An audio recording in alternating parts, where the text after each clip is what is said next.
నమస్తే, good morning. Welcome to Zee Telugu news morning debate. నేను సునీత. తెలంగాణకు అప్పుడు ఇప్పుడు కాంగ్రెస్ నంబర్ 1 విలన్ అన్న కేసీఆర్ వ్యాఖ్యలపై అధికార పార్టీ నేతలు సీరియస్ అవుతున్నారు. తెలంగాణకు అసలైన విలన్ కేసీఆర్ అంటూ కౌంటర్ అటాక్ కు దిగారు. రాష్ట్రాన్ని పూర్తిగా సర్వనాశనం చేశారని, కోలుకోలేని దెబ్బ తీశారని మండిపడుతున్నారు. బీఆర్ఎస్ సభకు ముందు పంచి జనాన్ని ఇక మందు పంచి జనాన్ని తీసుకొచ్చారని అటు కాంగ్రెస్ నేతలు కౌంటర్ ఇస్తున్నారు. ఇదే అంశంపై ఇవాల్టి డిబేట్ లో డిస్కస్ చేద్దాం. ఇవాల్టి డిబేట్ లో మనతో పాటు పార్టిసిపేట్ చేస్తున్నారు కాంగ్రెస్ అధికార ప్రతినిధి జితేందర్ గారు, అదేవిధంగా బీజేపీ అధికార ప్రతినిధి ప్రకాష్ రెడ్డి గారు, అదేవిధంగా బీఆర్ఎస్ అధికార ప్రతినిధి కర్ణి అరవింద్ గారు అండ్ అదేవిధంగా రాజకీయ విశ్లేషకులు గాలి వినోద్ కుమార్ గారు కూడా జాయిన్ అయ్యారు. అందరికీ గుడ్ మార్నింగ్ అండి. గుడ్ మార్నింగ్ అమ్మా. వినోద్ కుమార్ గారు, ముందుగా మీతో స్టార్ట్ చేద్దాం. యాజ్ యూజువల్ ఏదైతే కేసీఆర్ రజతోత్సవ సభలో మాట్లాడిన కామెంట్స్ ఏవైతే ఉన్నాయో పూర్తిగా తెలంగాణలో రాజకీయ దుమారం రేపుతున్నాయి. అండ్ ఇప్పుడు ఒక ప్రశ్న అయితే ఇప్పుడు తెరపైకి వస్తుంది, తెలంగాణకి విలన్ ఎవరు అన్న అంశం ఇప్పుడు వస్తుంది. సో దీనిపైన మీ అనాలిసిస్ ఏంటి? తెలంగాణ విలను కాంగ్రెస్ అని చెప్పేసి అనడం అనేది 10 తర్వాత కరెక్ట్ కాదేమో. ఇప్పుడు 10 ముఖ్యమంత్రిగా అనుభవించారు. తెలంగాణ రాష్ట్రాన్ని ఇచ్చింది కాంగ్రెస్ పార్టీ. అలాగే తెలంగాణ రాష్ట్రం తేవడంలో సహకరించింది బీజేపీ పార్టీ.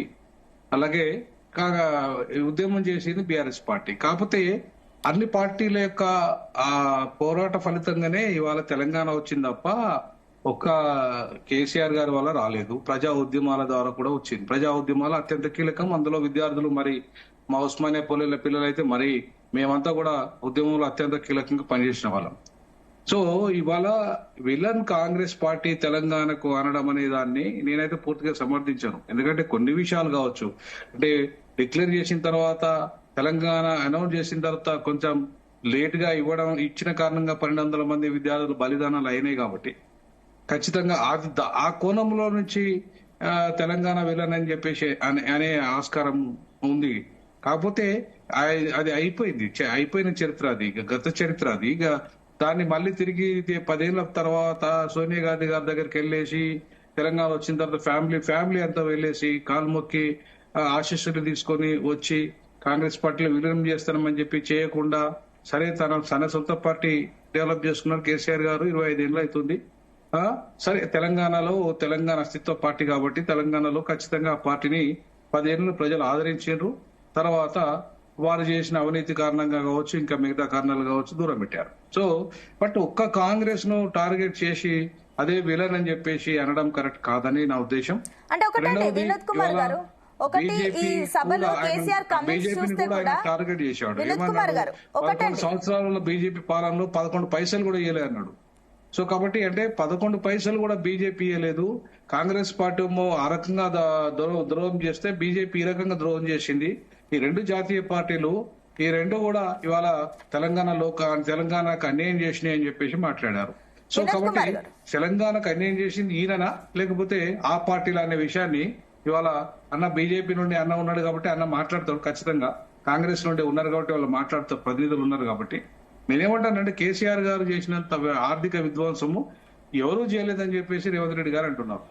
సో మొత్తానికి ఉమ్మడి ఆంధ్రప్రదేశ్ లో కూడా 50 ఏళ్లలో కూడా అంత విధ్వంసం జరగలేదు. కాబట్టి ఒక్క 10 ఏళ్లలోనే విధ్వంసం జరిగిందని చెప్పేసి వారు అంటున్నారు. బట్ డెవలప్మెంట్ కూడా జరిగింది. సో విధ్వంసంతో పాటు కొంత డెవలప్మెంట్ కూడా జరిగింది. అంటే డెవలప్మెంట్ ఎవరి ప్రయోజనాల కోసం జరిగింది అనేది కీలకం. ఇప్పుడు 93% ఉన్న పేద, బడుగు, బలహీన వర్గాల ప్రయోజనాలు ఏ మేరకు సాధించబడ్డాయి, లేదంటే మిగతా వర్గాలకు ఏమన్నా ఏ మేరకు ఉపయోగపడింది తెలంగాణ 10 ఏళ్ల పరిపాలన అని చెప్పేసి మనం విశ్లేషించుకుంటే ఇవాళ తెలంగాణలో ఒక నంబర్ 1 స్థానం నుండి 14వ స్థానం వరకు పడిపోయింది ఒక 1.5 ఇయర్లే అని చెప్పేసి ఎవరైతే నిన్న కేసీఆర్ గారు కామెంట్ చేశారు రేవంత్ రెడ్డి గారి పరిపాలన మీద. సో ఇవాళ 14% పడిపోవడము అంటే జీడిపి అనేది కేవలం సంపన్నుల జీడిపినా లేదంటే పేదల జీడిపినా? రెండు అంశాలు చూడాలి మనం. ఇవాళ జీడిపి ఎప్పుడు కూడా సంపన్నుల జీడిపి కనుక మనం క్యాల్కులేట్ చేస్తే దేశంలో పేదరికం పోదు, ఆఖరి తీరదు, దేశంలో నిరుద్యోగం పోదు, దేశంలో నిరక్షరాస్యత పోదు. ఇవన్నీ కేవలము జీడిపిని దృష్టిలో పెట్టుకుని మాట్లాడితే నడవదు. జీడిపి సస్టైనబుల్ డెవలప్మెంట్ దృష్టిలో పెట్టుకుంటే అప్పుడు మనము ఈ దేశం గాని ఈ రాష్ట్రాలు గాని డెవలప్మెంట్ లో ఏ రకంగా ఎంత ఏ మేరకు విజయాన్ని సాధించినాయి, ఏ మేరకు ఉద్యోగ కల్పన తీసుకురాగలిగినాయి, ఏ మేరకు ఇన్ఫ్రాస్ట్రక్చర్ డెవలప్ చేయగలిగినాయి, ఏ మేరకు ప్రైవేట్ రంగంలో ఉద్యోగాలు కల్పించగలిగినాయి, ఏ మేరకు భూమిని పంచగలిగినాయి, ఏ మేరకు ఏ సంపద పంచగలిగినాయి. సంపద పంచడమే కాకుండా సంపద సృష్టించడం కాకుండా సంపద పంచడం కూడా ఇంపార్టెంటే. సృష్టి కొంతమందికి ఉపయోగపడే విధంగా సృష్టిస్తే లాభం ఏంటి? సో కాబట్టి సంపద సృష్టించడం, సంపద పంచడం ఏ వర్గాలకు జరిగింది అనేది అత్యంత కీలకమైన విషయం. ఆ విషయంలో తెలంగాణ రాష్ట్ర ప్రభుత్వం పూర్తిగా సఫలమైందని అయితే నేను అనుకోను. ఎందుకంటే ఇప్పటికీ తెలంగాణ రాష్ట్రంలో నిరుద్యోగం విపరీతంగా పెరిగిపోయింది. సో అది ఒకటే మేజర్ మనకు బెస్ట్ ఎగ్జాంపుల్. అలాగే తెలంగాణలో ఇవాళ పర్ క్యాపిటా ఇన్కమ్ పేదవాళ్ళది పెరగలేదు. పెద్దగా పర్ క్యాపిటా ఇన్కమ్ పేదవాళ్ళది పెరగకుండా ఇవాళ మనం దాన్ని డెవలప్మెంట్ లో భాగంగా చూడలేము. నంబర్ 1 పొజిషన్ చూడలేము. ఇవాళ ఒక ఎకరానికి 100 కోట్లు వచ్చిందని చెప్పేసి ఒక భూమి క్రియేట్ చేయడం వేరు, ఒక రోజుకు ఒక 1000 రూపాయలు సంపాదించుకునే పరిస్థితి పేదలకు వచ్చిందని చెప్పేసి చెప్పడం వేరు. సో కాబట్టి ఈ రెండింటిని మనం క్యాల్కులేట్ చేసుకుంటే ఖచ్చితంగా సరే కొంత డెవలప్మెంట్ జరగలేదని కాదు, కానీ డెవలప్మెంట్ జరిగింది. బట్ సంపన్నుల డెవలప్మెంటే జరిగింది తెలంగాణలో, పేదల డెవలప్మెంట్ జరగలేదనడానికి అనేక ఇండెక్సెస్ మనకు తెలంగాణలో చూస్తే మనకు అర్థమవుతుంది. సో అవి డెవలప్మెంట్ రిపోర్ట్స్ లో కూడా ఉన్నాయి. ఇవాళ డెవలప్మెంట్ రిపోర్ట్స్ మనం చూడగలిగితే ఇయర్ వైజ్ రిపోర్ట్ కనుక చూడగలిగితే మనకి 10 ఏళ్లలో అంతగా అనుకున్న స్థాయిలో పెరగలేదు, డెవలప్మెంట్ జరగలేదు. సో జరగలేదు కాబట్టి ప్రజలు తిరస్కరించారు టీఆర్ఎస్ ని, ఇవాళ కాంగ్రెస్ కు అధికారం ఇచ్చారు. ఓకే, ఎస్ వినోద్ కుమార్ గారు. అండ్ ఇంకొకటి ఏంటంటే కూడా దాదాపుగా గంట పాటు కేసీఆర్ ప్రసంగంలో ఎక్కడ కూడా రేవంత్ రెడ్డి పేరు ప్రస్తావించలేదు. కేవలం అటు కాంగ్రెస్ ప్రభుత్వం అంటూ కూడా ఆయన నొక్కి చెప్పడం జరిగింది. ఫెయిల్ అవ్వడం, ఇవన్నీ విషయాలు ఆయన మాట్లాడారు. అంటే రేవంత్ రెడ్డి పేరుని లేవనెత్తకుండా మాట్లాడడం అంటే దీన్ని ఏ రకంగా చూడొచ్చు? అంటే కేసీఆర్ రేవంత్ రెడ్డిని సమవుజ్జిగా చూడట్లేదా అన్నట్టే కదమ్మా. ఇప్పుడు ఆయన ఏంటంటే ఫస్ట్ మొదటి నుండి దురహంకారం అనేది ఆయనకు ఉందనేది జగమెరిగిన సత్యం. సో కాబట్టి ఇవాళ ఆ అహంకారంతోనే ఆయన ఆ రకంగా ఆయన ట్రీట్ చేసిండని చెప్పేసి కాంగ్రెస్ వాళ్ళు అంటున్నారు, రేవంత్ రెడ్డి గారు కూడా అదే మాట అన్నారు. సో కాబట్టి నేనేమంటానంటే ఇప్పుడు ముఖ్యమంత్రి పదవిలో రేపు దళితుడు కూర్చుంటాడు, రేపు బీసీ కూర్చుంటాడు, ఇంకో ఆయన కూర్చుంటాడు. అంటే వాళ్ళకి విలువ ఇయ్యవా? ఇప్పుడు ముఖ్యమంత్రి అండి, ఎవరైనా ముఖ్యమంత్రికి విలువ ఇవ్వాలి తప్ప ఆయన ఏ కులం అనే దానికి కాదు మనం ఇవ్వాల్సింది. సో కాబట్టి ఇవాళ మీరు ఆయన రేవంత్ రెడ్డి గారు ఆయన ఒక లక్ష్యం కోసం వచ్చాడు. ఆయన ఒక లక్ష్య సాధన, అంటే నేను ముఖ్యమంత్రి కావాలి తెలంగాణకని ఒక లక్ష్యం పెట్టుకున్నాడు. ఆయన అయిండు, చిన్న వయసులో కాగలిగిండు. సో నేను కొంత పరిపాలన నా రాజశేఖర రెడ్డి గారు లాగా నేను కొన్ని విషయాలలో నేను నా యొక్క ముద్రను వేయాలనుకుంటుండు. సో ఆయన వేసే ప్రయత్నంలో ఎంతవరకు రైట్ చేస్తున్నాడు, రాంగ్ చేస్తున్నాడు అనే విషయాలు మాట్లాడితే తప్పు కాదు, కానీ ఆయన పేరు ప్రస్తావించకుండా లేదంటే కనీసం ముఖ్యమంత్రి గౌరవం ఇవ్వకుండా మాట్లాడడం అనేది ఎవరికి కరెక్ట్ కాదు, ఏ ప్రతిపక్ష పార్టీ కరెక్ట్ కాదు. ఓకే అండి. ఎస్ జితేందర్ గారు, గుడ్ మార్నింగ్ అండి. మార్నింగ్. ఎస్ జితేందర్ గారు, సో ఏమంటారు? తెలంగాణ రాష్ట్రానికి నంబర్ 1 విలన్ కాంగ్రెస్ అంటూ కేసీఆర్ కమెంట్స్ ని ఏం చెప్తారు దీనిపైన? ఆయనకు ఒక డిసార్డర్స్ తో ఉన్నాడు, తీవ్ర నిరాశ నిస్పృహతో ఉన్నట్టుగా కనబడుతుంది. ఆయన ఈ సంవత్సరం కాలం పాటు చేసినటువంటి డెవలప్మెంట్ ఎక్కడ కూడా ఆయనకు కనబడతలేదా? ఆ కార్యక్రమం 25 సంవత్సరాల రజతోత్సవ కార్యక్రమంలో ఆయన కొడుకు పట్టాభిషేకం చేసినట్టుగా కనబడ్డది అందరికి, ప్రజలకు. ఆయన వచ్చి ఈ గడిచిన సంవత్సరం కాలంలో ఏ విధంగా పరిపాలన జరిగింది, ఆయన ఉద్యమ కాలంలో ఏ విధంగా చేసిండు, ఏదైనా ఒక మంచి మాటలు చెప్తాడని ఎదురు చూస్తున్నాం. కానీ ఆయన ఒక పగ, ద్వేషము, ఒక దొరతనంతో మాట్లాడినట్టుగా అనిపించింది. ఈ రాష్ట్రానికి కాంగ్రెస్ పార్టీ మరి ఈ రాష్ట్రాన్ని బలైపోయి 2 రాష్ట్రాలలో బలైపోయి శ్రీమతి సోనియా గాంధీ గారు రాష్ట్రాన్ని ఇస్తే ఆ రోజు మరి కుటుంబంతో సహా వెళ్లి సాష్టాంగ నమస్కారం పెట్టి మరి తెలంగాణ ఇచ్చినటువంటి సోనియా గాంధీ గారు తెలంగాణ తల్లి అని మాట్లాడి మరి ఈరోజు ఏం మాట్లాడుతున్నారండి? ఈరోజు మరి ఆయన అక్కడ సంపాదించింది రాజకీయ విధ్వంసం, ఆర్థిక విధ్వంసం, భూ విధ్వంసం, మరి ఆర్థిక విధ్వంసంలో సంపాదించిందంతా ఈరోజు ఖర్చు పెట్టింది. దాదాపుగా 400 కోట్లు ఖర్చు పెట్టినట్టుగా వినికిడి వినబడుతుంది. ఈరోజు మాకైతే ఒక విధంగా సంతోషమే అనిపిస్తుంది. దాచుకున్న డబ్బులు కనీసం ప్రజల కోసమన్నా ఈరోజు ఖర్చు పెట్టి అక్కడ ప్రజలు పొందినరు. ఈరోజు ఆడ మరి అక్కడికి వచ్చినటువంటి కార్యకర్తలను చూస్తే మరి అక్కడ ఏదో ఎక్స్పెక్ట్ చేసి ఉన్నటువంటి కార్యకర్తలు వస్తే అక్కడ ఎక్కడ ఏం చెప్పింది లేదు. మరి అదే విధంగా ఈరోజు కాంగ్రెస్ పార్టీ విషయంలో పథకాల విషయంలో అనేక రకాలుగా మాట్లాడింది. మరి మేము వచ్చిన తర్వాత రైతు రుణమాఫీ చేసినాము, విద్యుత్ 200 యూనిట్ల విద్యుత్ ఉచిత విద్యుత్ ఇస్తున్నాము, గ్యాస్ సబ్సిడీ 500 రూపాయలు ఇస్తున్నాము, రైతు భరోసా 10,000 రూపాయలు ఇస్తే మేము ఈరోజు 12,000 రూపాయలు ఇస్తున్నాము, బీసీ కమిషన్ ఏర్పాటు చేసినాము, కులగణన చేసినాము, అదేవిధంగా బీసీకి 42% మరి రిజర్వేషన్ కోసం ఈ రోజు మేము చేసి పంపినాము. మరి ఏనాడైనా కూడా దాదాపుగా 3,10,00,000 మందికి ఈ రోజు సన్న బియ్యం ఇస్తున్నాము, ఇంకొక 5 లక్షల రేషన్ కార్డులు ఇస్తామని చెప్పినాము. అరే అభివృద్ధి అతి వేగంగా సంవత్సర కాలంలో అతి వేగంగా అభివృద్ధి చెందుతుంటే కళ్ళకు ఒక మబ్బు కట్టుకున్నట్టుగా బట్ట కట్టుకున్నట్టుగా మాట్లాడడం. ఆయన ఎంతసేపు ఆ గంట సేపు మాట్లాడింద కాంగ్రెస్ మీద మాట్లాడింది కానీ ఒక్క నిమిషం అన్నా బీజేపీ విషయంలో మాట్లాడిందా? మరి ఇక్కడ కనబడుతుంది వారికి ఉన్నటువంటి జుగల్బందీ. ఈ రోజు వాళ్ళు బీజేపీ వాళ్ళు భయపడుతున్నారు. మన విశ్వేశ్వరరెడ్డి గారి ఒక ఎంపీ గారు నిన్న ఏమో ఆయన చూస్తే ఈ రోజు మాతో మా విషయం ఒక్కటి కూడా మాట్లాడే మయవేసి మాతో పొత్తు పెట్టుకుంటాడా ఏం చేస్తాడా అన్నట్టుగా ఆయన 10 సంవత్సరాలు పొత్తు పెట్టుకొని మరి ఒక్కటన్నా జాతీయ ప్రాజెక్ట్ తెచ్చుకున్నాడండి. కాళేశ్వరం కట్టింది 1,10,000 కోట్ల 1,02,000 కోట్ల రూపాయల్ని నాశనం చేసిండ్రు. మరి ఉన్నటువంటి ఆర్థిక విధ్వంసం సృష్టించిండ్రు. ఇదంతా చూస్తుంటే ఈరోజు మరి ప్రజలు అనేక రకాలుగా ఈ ఉన్నటువంటి ప్రభుత్వంలో మరి లాభాలు పొందుతున్నటువంటి ఈర్ష్యాభావంతో మాట్లాడుతున్నాడు. మరి ఇలా ఈ విధంగా మాట్లాడడం ఎంతవరకు సమంజసమో అని నేను అడుగుతున్నాను. అంటే ఒకటండి జితేందర్ గారు, అటు జీడిపి కూడా 1వ స్థానం నుంచి 14% పడిపోయింది. ఈ రకంగా 15 నెలల్లో ఇంత దుస్థితికి తీసుకొచ్చింది తెలంగాణ ప్రభుత్వం తెలంగాణని ఈ దుస్థితికి తీసుకొచ్చిందని చెప్పేసి కేసీఆర్ అన్నారు. దీనికి ఏమంటారు మరి? చూడండి, 2014 అధికారం ఇస్తే 14 నుంచి 23 వరకు పరిపాలించి 8,19,000 కోట్ల రూపాయలు అప్పు చేసింది ఈరోజు. మరి ఈరోజు మరి ఉన్న కాళేశ్వరం కట్టి మరి 1,02,000 కోట్లు అక్కడ నాశనం చేసింది.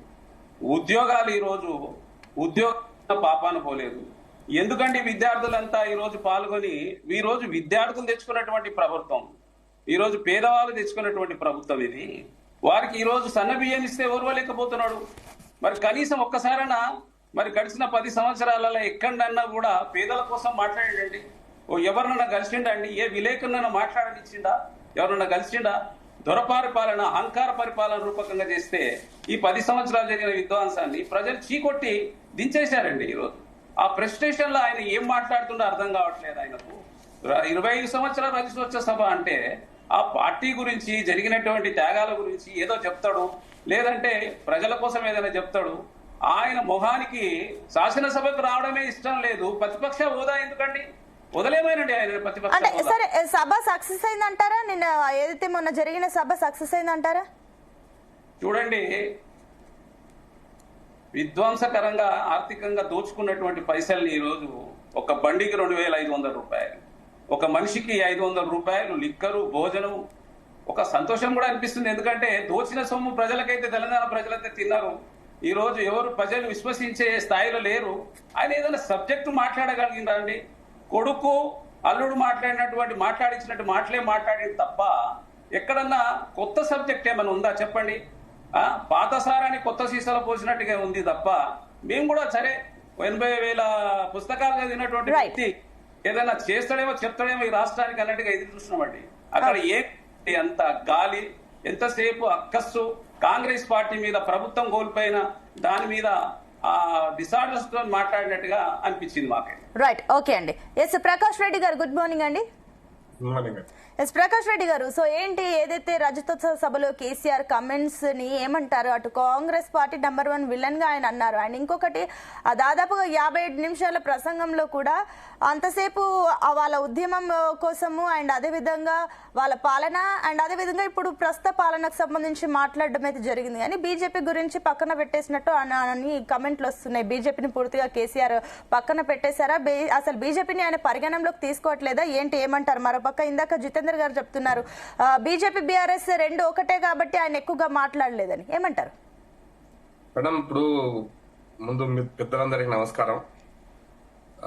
నేను ఒక చిన్న పాయింట్ చెప్తాను మేడం. మొన్న కేసీఆర్ గారు మాట్లాడిన దానికి ఇంత డిస్కషన్ చేయాల్సినంత పెద్ద మాట్లాడలేదు. ఒకటి వాళ్ళ పార్టీ రజతోత్సవ సభ వాళ్ళే ఆశించిన మేరకు రాలేదనేది కనపడుతూనే ఉంది. ఆశించిన మేరకు విజయవంతం కాలేదని కనపడుతుంది. మొత్తం సభను ఒక రజతోత్సవ సభ అంటే 20 సంవత్సరాల సభను ఏ విధంగా నిర్వహించాలో జనరల్ గా ఎవరైనా ఏ రాజకీయ పార్టీ అయినా లేదా ఏ సంస్థను ఎట్లా నిర్వహిస్తుంది అనేది ప్రజలకు తెలుసు. వాస్తవం అంటే ప్రజలు కనీసం చూసారు, గత అనుభవాలు చూసినారు. దాని నుంచి ఎట్లా నిర్వహిస్తారనేది అర్థమైన చూసిన తర్వాత ఇవి నిర్వహించిన తీరును చూసి అందరూ ఏముంది లేదు మామూలుగా జనం తీసుకొచ్చిండ్రు, కొద్ది మంది వచ్చిండ్రు, మాట్లాడుకున్నారు, పోయిండ్రు అంతే తప్పించి దాంట్లో కంటెంట్ లేదు, క్వాలిటీ లేదు. దాని గురించి ఎందుకు చర్చించాలా కేసీఆర్ గారు మాట్లాడేది మనం ఎక్కువ చర్చిస్తున్నాం అంటే ఓహో ఏదో మాట్లాడి అనేటువంటి అభిప్రాయం తీసుకొస్తున్నాం. నా లెక్కనైతే ఆడ మాట్లాడింది ఏమీ లేదు. ఎలక్షన్స్ కంటే ముందు ఎలక్షన్స్ తర్వాత రెగ్యులర్ గా మాట్లాడుతున్న విషయాలు తప్ప కొత్త విషయం ఒక్కటి కనపడలేదు. కాబట్టి దాని గురించి ఆ సభలో వారు మాట్లాడిన అంశాల విషయంలో పెద్దగా చర్చించాల్సిన అంశాలు ఏవీ లేవనేది నా అభిప్రాయం మేడం. This is number 1. అంటే ఒకటండి ప్రకాష్ రెడ్డి గారు, ఒకటి ఇక్కడ క్లియర్ గా కనిపిస్తుంది అంటే కాంగ్రెస్ వైఫల్యాలు ఇచ్చిన హామీలు ఒకటి కూడా నెరవేర్చలేదు అంటూ కూడా కొన్ని కమెంట్లు వచ్చాయండి. బీజేపీ నుంచి కూడా ఇలాంటి వ్యతిరేకతనే వస్తుంది కాంగ్రెస్ ప్రభుత్వం సంబంధించి. సో దీనికి ఏమంటారు? కేసీఆర్ మాటల్ని ఏకీభవిస్తున్నారా? మేడం ఇప్పుడు కాంగ్రెస్ వైఫల్యాలను ప్రతిపక్ష పార్టీగా మేము ఎండగడతాం, ప్రతిపక్ష పార్టీగా వాళ్ళు ఎండగడతారు. ఇప్పుడు కేసీఆర్ గారు చెప్పిన అంశాలన్నీ కూడా బడ్జెట్ సందర్భంగా అసెంబ్లీలో మాట్లాడిండ్రు, టీఆర్ఎస్ వాళ్ళు మాట్లాడిండ్రు, బీజేపీ మాట్లాడింది, మిగతా పార్టీలు కూడా మాట్లాడతారు. వాళ్ళు ఇచ్చిన వాగ్దానాల విషయంలో మేము రోజు మాట్లాడుతున్నాం, బీఆర్ఎస్ మాట్లాడుతుంది, మిగతా ప్రతిపక్ష పార్టీలు కూడా మాట్లాడుతూనే ఉంటాయి. కొత్తగా ఏదన్నా మాట్లాడిన అంశం కొత్త నేను కనిపెట్టాననేది ఏమి కనబడలేదు ఆడ. అందుకోసం దాని పెద్ద ఇంపార్టెన్స్ లేదనేది నా మొదటి అభిప్రాయం మేడం. రెండోది ఏంటంటే పెద్దలు చాలా మంది చెప్తారు బీఆర్ఎస్ బీజేపీ ఒక్కటే అని. నేనేమంటున్నా బీఆర్ఎస్ కాంగ్రెస్ ఒక్కటే అని మేము కూడా అంటున్నాం చాలా సందర్భాలలో. అనడం వల్ల ఉపయోగం లేదు. బీఆర్ఎస్ కాంగ్రెస్ ఒక్కటే అంటే అవును 2014లో మన్మోహన్ సింగ్ గారి ప్రభుత్వంలో కాంగ్రెస్ పార్టీ బీఆర్ఎస్ మంత్రివర్గంలో పనిచేశారు. రాజశేఖర రెడ్డి గారి మంత్రివర్గంలో ఇప్పుడున్నటువంటి మంత్రులు మన వేదిక మీద ఉన్న వాళ్ళు అక్కడ మంత్రివర్గంలో ఉన్నారు. కాబట్టి ఎవరి దగ్గర పనిచేశారు? ఒక రాష్ట్రపతి ఎలక్షన్స్ లో మాకు ఓటేస్తే ఈ రెండోసారి జరిగిన రాష్ట్రపతి ఎలక్షన్స్ లో కాంగ్రెస్ పార్టీ బలపరిచిన అభ్యర్థి ఓటేశారు. కాబట్టి ఎవరికి దగ్గర అనేది అంటే సోనియా గాంధీతో కలిసి వచ్చాడు, సోనియా గాంధీతో కలిసి ఉన్నారు, లేదా కాంగ్రెస్ పార్టీతో కలిసి ఉన్నారు. ప్రతి రాజకీయాల్లో సహజంగా ఏంటంటే ప్రత్యర్థి బలపడ్డప్పుడు ప్రత్యర్థికి దూరం ఉండి ఎవరైతే మొదటి ప్రత్యర్థిని శాసనసభలో వాళ్ళు అనుకుంటున్నారో కాంగ్రెస్ పార్టీ గెలిచింది కాబట్టి కాంగ్రెస్ పార్టీ ప్రధానంగా వాళ్ళకు ప్రత్యర్థి కనిపిస్తుండొచ్చు, మేము సెకండ్ గా కనిపిస్తుండొచ్చు. కానీ మారిన సినారియోను బీఆర్ఎస్ అర్థం చేసుకోవట్లేదు నా అభిప్రాయం. అర్థం చేసుకోవట్లేదు అంటే కాంగ్రెస్ మొన్న అసెంబ్లీ ఎలక్షన్స్ లో మేము కూడా 8 సీట్లు గెలిచినాం, బీఆర్ఎస్ 38 సీట్లు గెలిచి 10 మందిని కోల్పోయింది. పార్లమెంట్ ఎలక్షన్స్ లో ప్రజలు స్పష్టమైన తీర్పిచ్చారు బీఆర్ఎస్ కు. భారత రాజకీయాలలో మన స్పష్టత భారత రాజకీయాలలో బీఆర్ఎస్ పేరు పెట్టుకున్నంత మాత్రాన వాళ్ళ అస్తిత్వం ఉండక్కర్లేదని చెప్పేది తెలంగాణ ప్రజలు గుర్తించారు. కాబట్టి వాళ్ళ యొక్క సామ్రాజ్యాన్ని, వాళ్ళ పార్టీ సామ్రాజ్యాన్ని అంటే మళ్ళీ ఇంకో రకంగా అర్థం చేసుకున్నారు. ఒరిస్సాను, మహారాష్ట్రను, తమిళనాడు విస్తరించాలని చేసిన వారి ప్రయత్నం విఫలమైంది. తెలంగాణ రాష్ట్రంలో ఒక్క సీటు గెలవలేదు. 1 సీట్లో కూడా వాళ్ళకు 2 సీట్లు నాకు తెలిసి వాళ్ళకు డిపాజిట్ వచ్చింది, అంటే సెకండ్ ప్లేస్ లో ఉన్నారు. కాబట్టి నేను అనుకుంటున్న ఈ పార్టీకి భారత రాజకీయాల్లో బీఆర్ఎస్ అని ఇప్పుడు కూడా భారత రాష్ట్ర సమితి అది కూడా వాళ్ళకి అస్తిత్వం లేదు, అవసరం లేదు మీరు భారతదేశంలో అని తెలంగాణ ప్రజలే విస్పష్టంగా చెప్పినారు. కేసీఆర్ గారు చెప్తాను, కేసీఆర్ గారు మొదటి పదం మరి దేనికి మరి వారి ఉపన్యాసాలు మొట్టమొదటి చెప్పిన పదమే రాముడి గురించి కథ చెప్పాడు. శ్రీలంకకు పోయినప్పుడు జనని జన్మభూమి ఇచ్చిన పదాన్ని కేసీఆర్ గారు మొదటి పదాన్ని వాడారు. ప్రాబబ్లీ అది ఆయనకు రెండో రకంగా అన్వయించాలి. ఏంటంటే దేశం అవసరం లేదు నాకు, నా తెలంగాణ కోసమే ఉండాలి, నేను ఇంకా దేశం కోసం పోవద్దు అనేటువంటి అభిప్రాయంతో పరోక్షంగా మాట్లాడిండేమో అనిపించింది నాకు దేశ రాజకీయాల్లో బీఆర్ఎస్ అస్తిత్వం లేకుండా. కాబట్టి బీఆర్ఎస్ అస్తిత్వం దేశం ఎట్లాగూ లేదు. తెలంగాణ రాష్ట్రంలో కూడా వారు ఏం మాట్లాడినా ప్రజలు గత 10 సంవత్సరాలలో మీరు చేసిన పనులను ఖచ్చితంగా ఇప్పుడున్న ప్రభుత్వం చేస్తున్న పనులను 2 బేరీజు వేసుకుంటారు. వేసుకున్నప్పుడు ఏ అంశంలో వారు బెటరు, ఏ అంశంలో వీరు బెటరు, ఈ 2 కూడా వైఫల్యం చెందితే ఎవరు ప్రత్యామ్నాయం దేశ రాజకీయాలలో మోడీ గారు సభ గురించి ఏం చెప్తారు? సభ సక్సెస్ అయిందంటారా? అంశాలను డిశ్చార్జ్ ప్రకాష్ రెడ్డి గారు అన్నిటిని బేరుజు వేసుకొని ప్రజలు రాబోయే నిర్ణయం చేస్తారు ఎన్నికలలో. ఇంకా 3.5 సంవత్సరాలు ఉంది, చాలా దూరం ఉంది, వెయిట్ చేద్దామండి. ప్రకాష్ రెడ్డి గారు సభ గురించి ఏం చెప్తారు? సక్సెస్ అయిందంటారా? మేడం ఆడ చూసినాం మనము, వాళ్ళ డ్రోన్స్ తోని వాళ్ళ ఛానల్ చూపించినటువంటి విషయం వేరు. నాకు అర్థమైనంత వరకు సభ ఘోర విఫలమైనటువంటి సభ. ఎక్కడ కూడా రజతోత్సవ సభ అనేటువంటిది ఎట్లుండాలనేది ప్రజలు అందుకోసం మొదలై చెప్పారు. రజతోత్సవ సభ ఎట్లుండాలంటే అంత అద్భుతంగా ఉండాలి, ఎంత అద్భుతమైనటువంటి ఉత్సాహం కనపడాలి. ఉత్సాహం అంటే అసలు స్టేజ్ మీద అసలు 25 years అనేది ఒక కొత్త ఊపునివ్వాలి మేడం. అక్కడ చూస్తే ఎవ్వరు కనపడతలేరు, ఎవరు మొహాలు మార్చుకొని కూర్చున్నారు. వేదిక మీద నిజం చెప్పాలంటే జర్నలిస్టులకు చాలా అవకాశం ఇచ్చారు. అసలు ఆ పార్టీ ఎట్లుంటుంది, వాళ్ళ పార్టీలో ప్రతి ఇద్దరి మధ్యలో ఎటువంటి దూరం, ఎంత దూరం ఉందనేది కనపడుతూనే ఉంది. మరి కుటుంబ సభ్యుల మధ్యలో ఎంత దూరం ఉందో కనపడుతుంది. ఏ మాత్రం వేదిక మీద గాని వేదిక కింద గాని 25 సంవత్సరాల ఉత్సాహాన్ని నింపలేనటువంటి బహిరంగ సభ. కాబట్టి ఒక రకంగా సభ వైఫల్యం చెందిందని చెప్పాలి. ఆశించిన మేరకు ప్రజలు కూడా కనపడలేదు. డ్రోన్ల వెనకాల 30-40 వేల 50 వేల అంటే వేసినారంట కుర్చీలు, అవన్నీ ఖాళీ కనపడ్డాయి. కాబట్టి సభ ప్రజలు రాలేదు, సభలో మిగతా ఎవరు మాట్లాడకపోవడం కూడా ఒక ఉత్సాహం లేనటువంటిది మేడం. అంటే కాక ముందు ఎవరెవరో అందరూ మాట్లాడాల్సింది, కొత్త తీర్మానాలు చేయాల్సింది, కొత్త అంశాల విషయంలో ప్రజల ముందు ప్రత్యామ్నాయ అంశాలను ప్రజల ముందు పెట్టాల్సింది. ఇవేవి కూడా లేకుండా తూతూ మంత్రంగా ఒక చిన్న మీటింగ్ 1000 మంది 500 మంది మీటింగ్ లాగా ముగిచ్చారు. కాబట్టి నేను అనుకుంటున్నా నెంబర్ వైజ్ గా సభ వైఫల్యం చెందింది, సభ నిర్వహించాల్సిన పద్ధతిలో వైఫల్యం చెందింది. సభలో ఎక్కడ 25 సంవత్సరాల ఉత్సాహం కనిపించలేదు. కొత్త ఉత్సాహం ఎక్కడ కూడా మచ్చుకైనా కనిపించకపోతే పార్టీ పట్ల ప్రజలకు ఏముందో అనేది నష్టం జరిగిందని చెప్పారు. అరవింద్ గారు గుడ్ మార్నింగ్ అండి. Good morning madam. Yes Aravind garu, so ఏం చెప్తారు? అటు పూర్తిగా సభ ఫెయిల్ అని కమెంట్లు వస్తున్నాయి, అండ్ ఇంకొకటి డబ్బులు ఇచ్చి తెప్పించుకున్నారు, అక్కడికి వచ్చిన జనాల్ని చూసి అని కూడా మాట్లాడుతున్నారు. ఏమంటారు? అండ్ ఇంకొకటి ఏంటంటే కేసీఆర్ విలన్ అన్న కమెంట్స్ కి ఏం చెప్తారు కాంగ్రెస్ ని? మేడం ముందుగా మీకు ప్యానెల్లో ఉన్నటువంటి పెద్దలందరికీ మనసు నిండా దండాలు మేడం, నమస్కారాలు. మొన్నటి సభ మీరు అందరు కూడా చూసిండ్రు.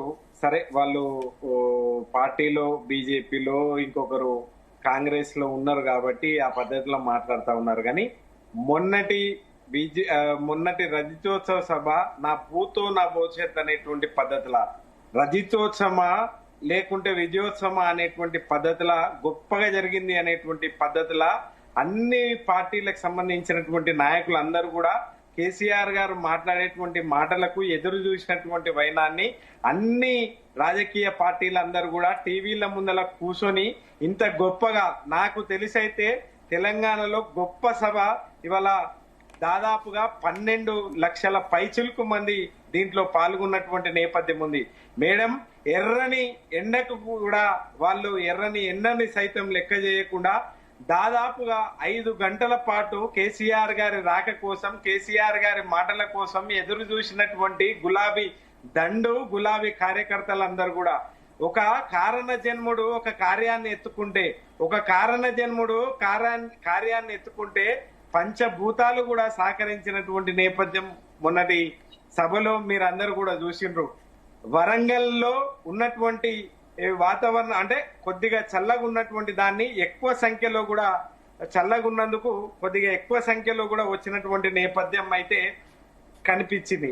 అయితే కేసీఆర్ గారు 2001 నాడు ఏప్రిల్ 27 తారీఖు నాడు పార్టీని ప్రారంభించి ఆ రోజు ఓ నీతిగల్ల తెలంగాణ ప్రజలారా, నీతిగా నిజాయితీగా నేను తెలంగాణ రాష్ట్రాన్ని తీసుకురాకపోతే నన్ను రాళ్లతో కొట్టి చంపండి అని చెప్పి మరణ వాంగ్మూలాలను జేబులో పెట్టుకొని ఇవాళ తెలంగాణ రాష్ట్రాన్ని తీసుకొచ్చినటువంటి కేసీఆర్ గారు ఇవాళ గొప్పగా మేడం ఇవాళ దాదాపుగా 13-14 సంవత్సరాలు ఉద్యమ పార్టీగా, 9.5 సంవత్సరాలు అధికార పార్టీగా మేము ఉండి ఇవాళ ప్రతిపక్ష పార్టీలో కూడా మేము సమగ్రవంతంగా మేము మా యొక్క రోల్ ని పోషిస్తా ఉన్నాం. ఇవాళ ఇందాక పెద్దలు ప్రకాష్ రెడ్డి గారు అన్నగారు మాట్లాడుతూ మాకు ఎంపీలు ఉన్నాము అనేటువంటి విషయాన్ని తను మాట్లాడేటువంటి ప్రయత్నం చేసిండు. నిజంగా బీఆర్ఎస్ పార్టీ ఎంపీలు లేకపోతే తెలంగాణ గురించి అడిగేటువంటి అది వీళ్ళకు లేదు. వీళ్ళు 8 వాళ్ళు 8 16 మంది కలిసి 16 రూపాయలు కూడా తెలియనటువంటి పరిస్థితి ఇవాళ నెలకొన్నటువంటి అది ఉన్నటువంటి పరిస్థితి ఉంది మేడం. అయితే నేను ఒక మాట నేను ఏం చెప్తా ఉన్నాను అంటే ఇవాళ తెలంగాణ ప్రజలందరూ కూడా వాళ్ళు ఒకటి వాళ్ళు మాట్లాడుకుంటున్నారు. కోరి తెచ్చుకున్న మొగుడు ఎగిరెగిరి దన్నినట్లున్నది, మాకు వద్దురా నాయన ఈ కాంగ్రెస్ పాలన అనేటువంటి విషయాన్ని గ్రహించి సారే కావాలి అనేటువంటి ఆలోచన లోపల వాళ్ళు గొప్పగా బయలుదేరినటువంటి సందర్భం మీరు చూసిర్రు మేడం. నా భూతో నా భవిష్యత్ అనేటువంటి పద్ధతిలో ఎంత గొప్పగా మొన్నటి రజతోత్సవ సభ జరిగింది అనేటువంటి విషయాన్ని అంటే ఇది చూసి వీళ్ళు ఏసీ బస్సులు పెట్టిన కాంగ్రెస్ వాళ్ళు బీజేపీ వాళ్ళు వాళ్ళ దగ్గరికి పోలేనటువంటి పరిస్థితి మేడం. వీళ్ళు గతంలో గాని భవిష్యత్తులో గాని ఇంత పెద్ద సభ వాళ్ళు నిర్వహించలేరు కాబట్టి ఇవాళ అట్టర్ ఫ్లాప్ అనేటువంటి విషయాన్ని మాట్లాడతారు. కానీ ఎవరు దీన్ని చేస్తారు అంటే తప్పకుండా తెలంగాణలో ఉన్నటువంటి అన్ని వర్గాల ప్రజలు మేడం. ఇవాళ పిల్లల నుంచి చిన్న పిల్లల నుంచి మొదలు పెట్టుకుంటే పండు ముసలోళ్ళ వరకు అందరు కూడా ఇవాళ ఈ సభలో పాల్గొనాలి, ఇవాళ మన ఇంటి పార్టీ అయినటువంటి బీఆర్ఎస్ పార్టీ సభలో పాల్గొనాలి అనేటువంటి ఆలోచన చేసి వీళ్ళందరూ కూడా వచ్చినటువంటి నేపథ్యం ఉంది మేడం. సైకిళ్లతో, కార్లతో, బైక్ ర్యాలీలతో, ఒకరిద్దరు అయితే కాలినడకతో, పాదయాత్రతో కూడా వచ్చినటువంటి పరిస్థితి ఉంది. ఓవరాల్ గా తెలంగాణ మేము ఒకటండి అరవింద్ గారు, అక్కడ క్లియర్ గా ఇప్పుడు ఇందాక కూడా మన ఏదైతే ప్రతిపక్షంగా ఉన్న బీజేపీ కూడా మా కమెంట్ అయితే చేయడం జరిగింది. అసలు ఫెయిల్ అయింది, సభ పూర్తిగా ఫెయిల్ అయింది అన్న కమెంట్స్ ఉన్నాయి. అండ్ ఇందాక వినోద్ కుమార్ గారు ఒక పాయింట్ చెప్పడం జరిగింది. అసలు మీరు అంటున్నారు, మీరేమో మీ సైడ్ ఏమో అసలు పూర్తిగా ఖజానా ఖాళీ చేస్తారు, జీడిపి ఏమో 1 to 14th పడిపోయిందని చెప్పేసి కేసీఆర్ కమెంట్స్ ఉన్నాయి. కానీ వాళ్ళేమంటున్నారు, మీరే పూర్తిగా ఖజానాని ఖాళీ చేసేసి ఇప్పుడు మా పైన విమర్శిస్తారని కాంగ్రెస్ అంటుంది. అండ్ ఇందాక వినోద్ గారు కూడా అన్నారు ఒక కమెంట్, సంపన్నుల గురించి డెవలప్మెంట్ చేశారు కానీ పేదలకు సంబంధించిన డెవలప్మెంట్ ఎక్కడ జరగలేదు గత 10 ఏళ్ల పాలనలో. వీటికి మీరేం చెప్తారు? ఇవాళ 200 రూపాయలు ఉన్నటువంటి పెన్షన్ ని తొలి గవర్నమెంట్ లో 1000 రూపాయలు చేసుకుని ఆ తర్వాత 2000 చేసుకున్నటువంటి ఒక గొప్ప నేపథ్యం తెలంగాణ రాష్ట్రంలోనే ఉంది మేడం. గుజరాత్ ఇవాళ మోడీ గారి సొంత రాష్ట్రమైనటువంటి గుజరాత్ లో ఇవాళటికి కూడా 600 రూపాయల పింఛన్ మాత్రమే వస్తా ఉన్నది. మొత్తం దేశంలో నాకు తెలిసైతే ఇవాళ తెలంగాణ రాష్ట్రంలోనే ఇవాళ సంక్షేమ అభివృద్ధి కార్యక్రమాలు పెద్ద ఎత్తున ఉన్నటువంటి నేపథ్యం ఉంది. అయితే మేము దాదాపుగా 9.5 సంవత్సరాలుగా మేము చేసినటువంటి అప్పు మేము ఇవాళ బీజేపీ కాంగ్రెస్ 2 పార్టీలు ఇవాళ పగవారికి పంచాంగం ఇస్తే ఏముంటది మేడం, పగటిల్లే చనిపోతారు అనేటువంటి విషయాన్ని చెప్తారు. వాళ్లకు మా గురించి మాట్లాడేటువంటి అవకాశం ఇచ్చినప్పుడు తప్పకుండా వాళ్ళు ఏమని అంటారు అంటే ఇవాళ బీఆర్ఎస్ పార్టీ అధికారంలో ఉన్నప్పుడు అప్పులు చేసింది అనేటువంటి విషయాన్ని వాళ్ళు మాట్లాడుతూ ఉన్నారు. మేడం ఈ 15-16 నెలల లోపలనే 1,87,00,000 కోట్ల రూపాయల అప్పు చేసినటువంటి ఈ కాంగ్రెస్ సర్కారు ఒక్క పెండింగ్ ప్రాజెక్టు పూర్తి చేయలేదు మేడం. కొత్త ప్రాజెక్టులు ఏవి శ్రీకారం చుట్టలేదు. ఒక సంక్షేమ అభివృద్ధి కార్యక్రమాలు ఈ రాష్ట్రంలో ఇప్పటి వరకు లేవు. మరి ఒక రోజుకు దరిదాపుల్లో 333 కోట్ల రూపాయల అప్పు మన రాష్ట్రం మీద వేసేటువంటి ప్రయత్నం ఈ ముఖ్యమంత్రి చేస్తా ఉంటే ఎందుకు బీజేపీ వాళ్ళు నోరు పెదపలేందుకు, వాళ్ళ గురించి మాట్లాడరు ఎందుకు మేడం? ఎందుకు అనంటే మోడీ గారు వచ్చి ఒక విషయాన్ని మాట్లాడతారు, నరేంద్ర మోడీ గారు వచ్చి ఆర్ఆర్ ట్యాక్స్ వసూలు చేస్తా ఉన్నారు అనేటువంటి విషయాన్ని, రాహుల్ రేవంత్ రెడ్డి గారి ట్యాక్స్ వసూలు అవుతా ఉన్నది తెలంగాణ రాష్ట్రంలో అనేటువంటి విషయాన్ని వాళ్ళు మాట్లాడతారు. కానీ లోపలికి పోయి మళ్ళీ ఇంకొక దానిపైన అదేమి ఉండదు. ఇవాళ బీజేపీ వాళ్ళు ఇవాళ ప్రజాక్షేత్రంలో మేముండి ప్రజల పక్షాన మేము కొట్లాడుతూ ఉన్నాం మేడం. ఇవాళ హైడ్రా బాధితుల గురించి కానివ్వండి, మూసి బాధితుల గురించి కానివ్వండి, లేదు అనుకుంటే లఘుచర్యలో వాళ్ళ సొంత నియోజకవర్గమైనటువంటి లఘుచర్యలో వాళ్ళు మేడం వాళ్ళు హంతకులు కాదు, వాళ్ళు నక్సలైట్లు కాదు, వాళ్ళు ఉగ్రవాదులు కాదు మేడం, వాళ్ళు రైతులు.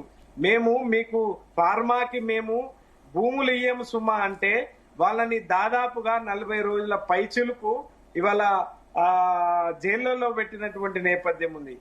అంతేకాకుండా మేడం ఆ ఒక రైతుకు గుండెపోటు వస్తే ఆయనను బేడీలు వేసుకొని తీసుకొని పోయి ఇవాళ మంచానికి కట్టేసినటువంటి పరిస్థితి, ఒక దుర్మార్గమైనటువంటి నేపథ్యం ఎక్కడైనా ఉంది అంటే అది రేవంత్ రెడ్డి గారి సర్కారులోనే ఉంది మేడం. 6 గ్యారెంటీలు అని చెప్పి అన్ని ఈ పచ్చి అబద్ధాలని ప్రచారం చేసి అర గ్యారెంటీ మాత్రమే, నాకు తెలిసైతే 6 గ్యారెంటీల్లో అర గ్యారెంటీ మాత్రమే అమలైంది ఈ రాష్ట్రంలో. మిగతావి ఏవి కూడా ఒకటి ఇందాక మీరు ఏదైతే ఉద్యమం గురించి మాట్లాడారో అంటే ఆపరేషన్ కగార్ గురించి కూడా కేసీఆర్ కమెంట్ చేస్తుంటే అటు I think so Congress MLA Nageswara Rao అన్నట్టున్నారు ఆపరేషన్ కగార్ సీఎం కేసీఆర్ ఇంట్లో పెట్టాలని, ఏమంటారు? ఆపరేషన్ కగార్ సీఎం ఇంట్లో పెట్టాలని చెప్పేసి కమెంట్లు వచ్చాయి, దానికి ఏమంటారు మేడం? ఇవాళ ఆ మాట మాట్లాడింది కాంగ్రెస్ పార్టీకి సంబంధించినటువంటి వ్యక్తి, అంతేనా? తనేనా కాంగ్రెస్ పార్టీ ఖమ్మం ఎమ్మెల్యే చెప్పారు, చెప్పండి. ఎవరు? ఖమ్మం ఎమ్మెల్యే కాంగ్రెస్ పార్టీ అయినాయి కదా మేడం. అవును, చెప్పండి. ఇవాళ రకరకాల మాటలు అంటే ఈ రాష్ట్రం, నేను ఒకటే విషయాన్ని నేను ఈ వేదిక ద్వారా తెలియజేస్తా ఉన్నాను మేడం. ఎందుకంటే ప్యానెల్లో పెద్దలందరూ కూడా అనుభవజ్ఞులు ఉన్నారు, సుమారుగా వాళ్ళు సుదీర్ఘమైనటువంటి అనుభవం ఉన్నటువంటి వాళ్ళు ఉన్నారు. ఒక గొప్ప అవకాశం ఈ రేవంత్ రెడ్డి గారికి దొరికింది మేడం.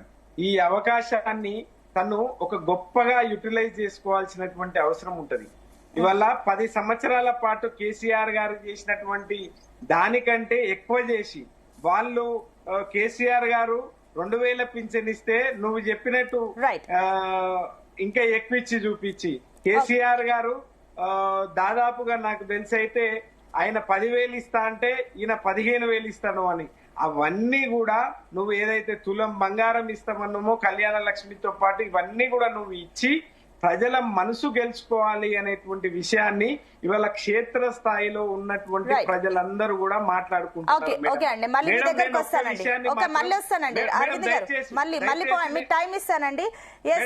సబ్మిషన్ ఉందంట, జితేందర్ గారికి సబ్మిషన్ ఉందంట మీ పాయింట్ లోనే. జితేందర్ గారు ప్లీజ్ వెయిట్, మళ్ళీ వస్తాను. జితేందర్ గారు చెప్పిన దాని పాయింట్ తర్వాత మీరు మళ్ళీ మాట్లాడండి. ఎస్ జితేందర్ గారు. చూడండి, ఈ సంవత్సర కాలంలో ఆయన ఫామ్ హౌస్ లో కూర్చొని ఏ రోజు కూడా శాసనసభకు రాకుండా ఫామ్ హౌస్ లో రైతులు ఒరేస్తే ఊరి అని చెప్పిండు.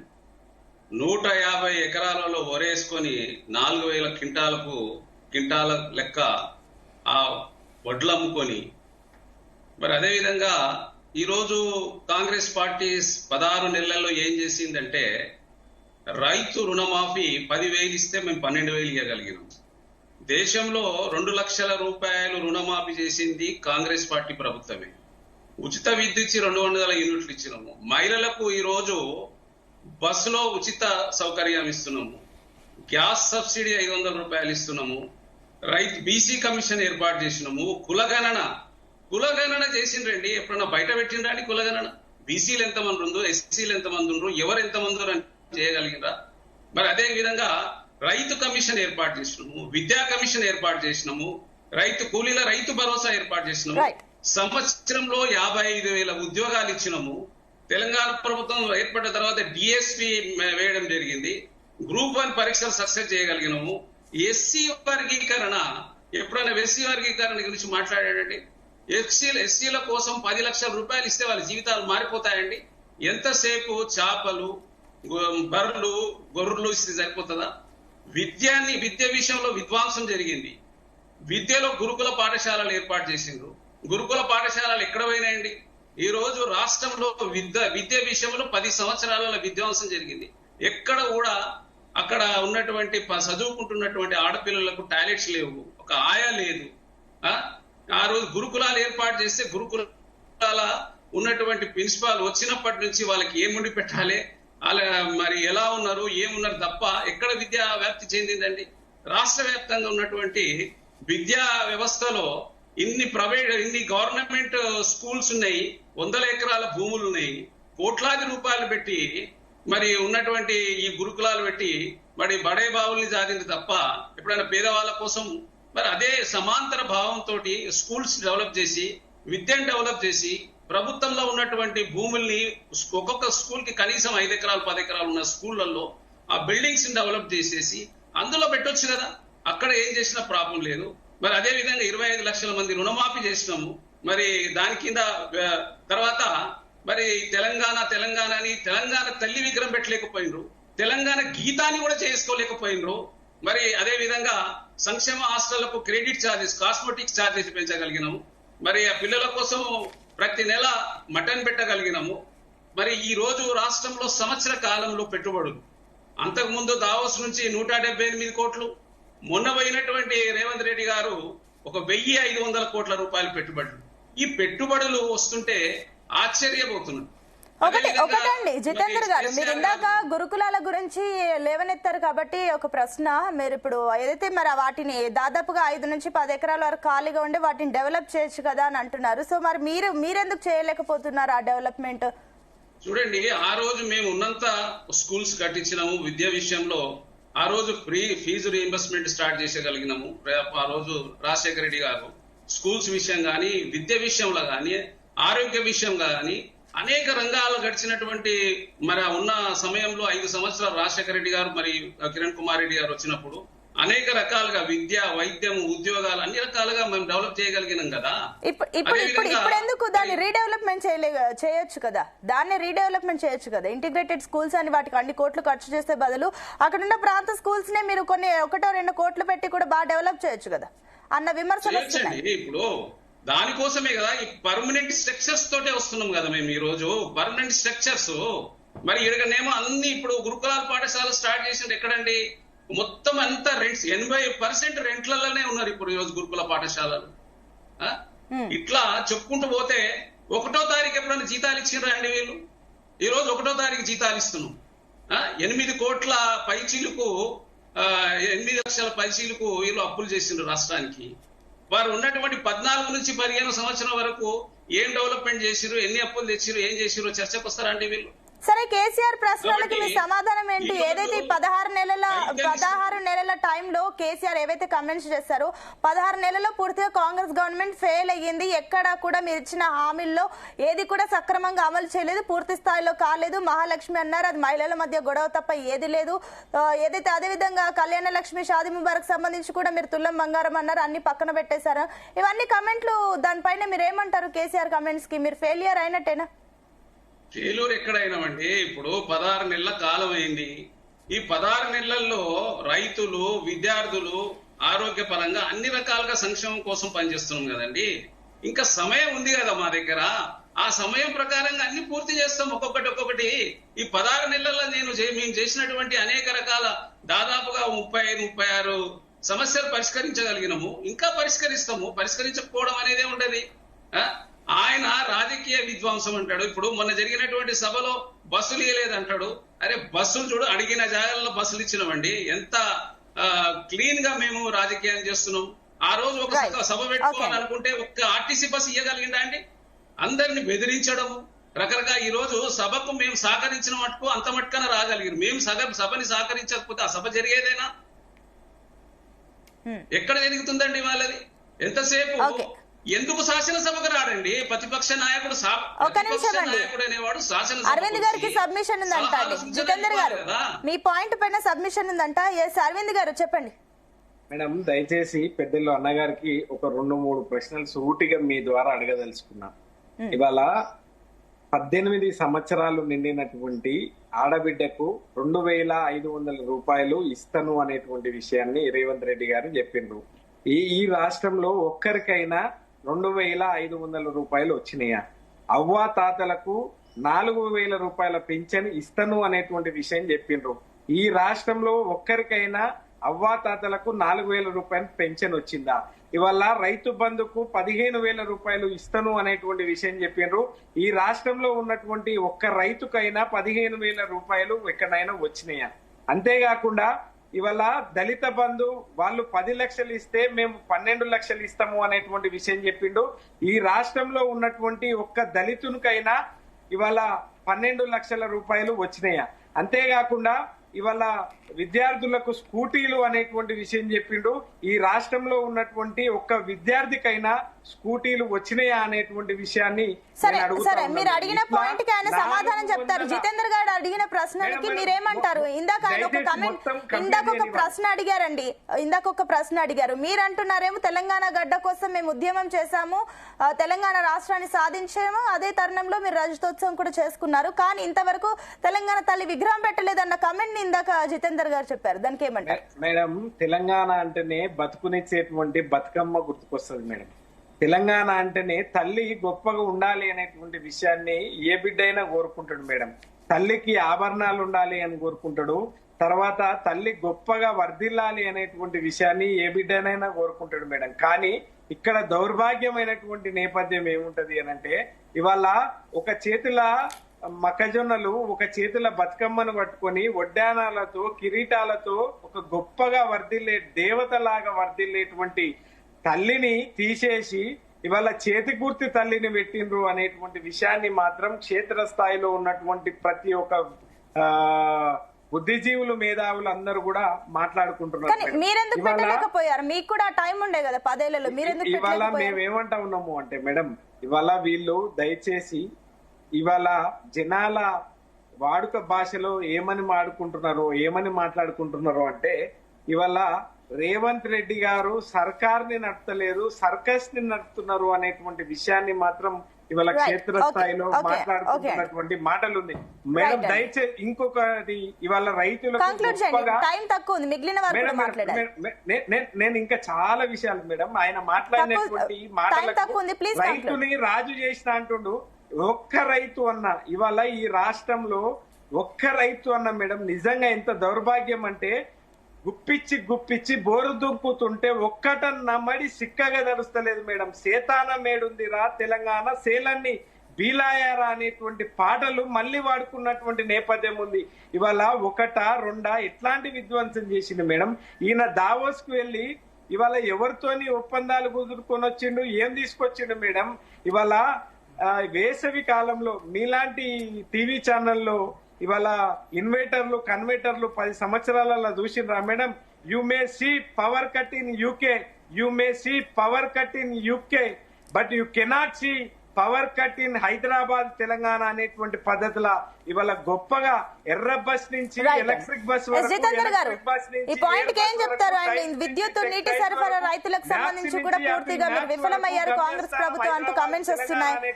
అండ్ అరవింద్ గారు కమెంట్స్ ఏం చెప్తారు? జితేందర్ గారు, అరవింద్ గారు, జితేందర్ గారు చెప్పండి. చూడండి, రైతుల సంక్షేమం కోసం పనిచేసింది కాంగ్రెస్ ప్రభుత్వం. వైఎస్ రాజశేఖర రెడ్డి గారు విచిత్ర ఉద్ధృతిని ప్రవేశపెట్టింది రాజశేఖర రెడ్డి గారు. రైతుల సంక్షేమము నాడు చంద్రబాబు నాయుడు గారు ఉచిత కరెంట్ ఇస్తా అంటే ఆ బట్టలు ఆరేసుకోవడానికి సరిపోతుందని చెప్పిన కామెంట్ చేసినప్పుడు విషయం అందరికి తెలిసిందే.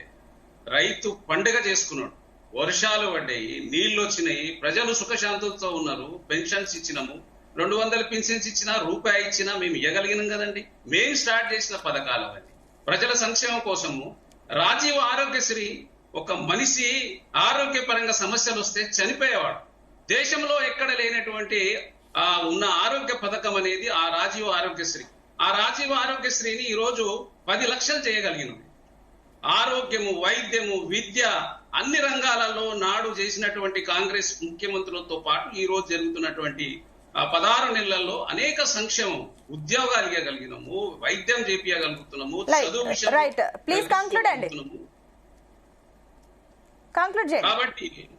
కాబట్టి ఈ రోజు సంక్షేమ పదంలో నడుస్తున్నటువంటి 16 నెలల్లో అనేక సంక్షేమ పథకాలు ఇవ్వగలిగినాము, చేయగలిగినాము. 10 సంవత్సరాల విధ్వంసం సృష్టించుకొని తండ్రి, బిడ్డే, అల్లుడు, కొడుకు వాళ్ళు తప్ప వేరే వారికి మరి ఈ రోజు ఎస్సీ, ఎస్టీ, బీసీలు అంటారండి.